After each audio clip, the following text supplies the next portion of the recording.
Pinagtatawanan nila sa ngayon ng Golden State Warriors, pero eto ang hindi nila alam na posibleng mangyari. Porket ikaw yung kulelat ay mapipili ka na sa first overall pick. Isang halimbawa dyan yung nagdaang draft si Cooper Flagg na punta pa sa Dallas Mavericks, in which hindi naman sila kulelat, parang sa Golden State Warriors lang.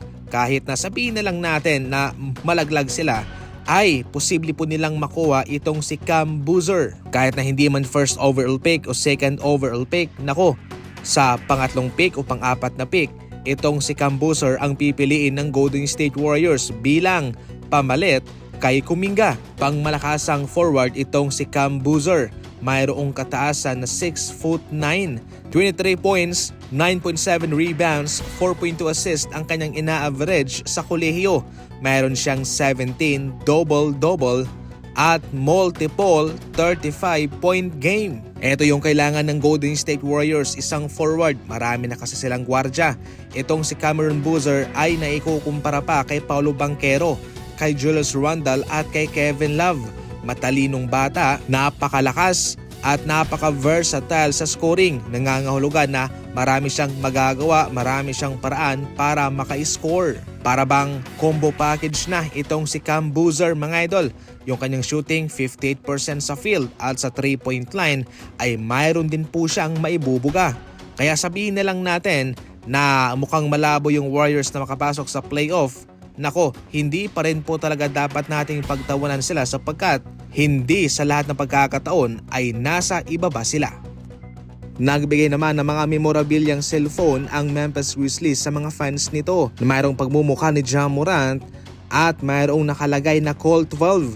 Ang inisyatibong ito ay para mismo sa kanilang fans para i-celebrate itong si Ja Morant at yung kanyang celebration na Colt 12. Hindi po ito gumagana, mga idol, bali ito ay memorabilia. Marami naman mga fans ang naaaliw dito sapagkat ito ay kanilang maitatago at isang remembrance para sa kanilang star player na si Ja Morant.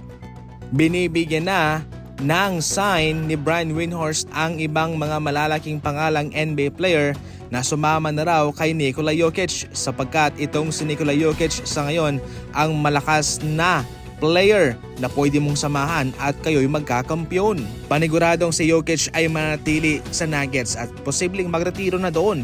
Kaya ang isang rason para makasama siya ay samahan mo siya.